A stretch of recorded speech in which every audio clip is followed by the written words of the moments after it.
مصر لن تسقط ان شاء الله. ومش احنا بس، احنا على رأس، مش هنسيبها تسقط باذن الله. لكن احنا محتاجين لكل الشعب المصري العظيم ده اللي هو مستنينا ان احنا نظبط كل حاجه، مش كده ولا ايه يا سياده الفريق سامي؟ طبعا.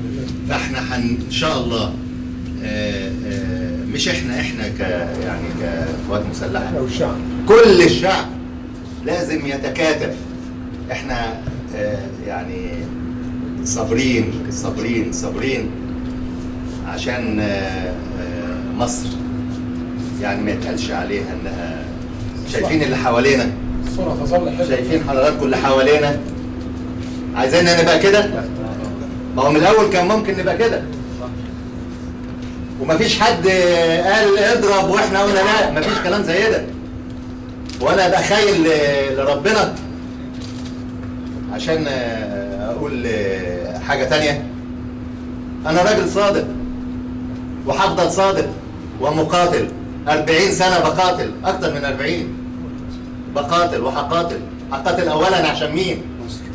عشان ربنا وعشان مصر، مش عشان حاجه تانية.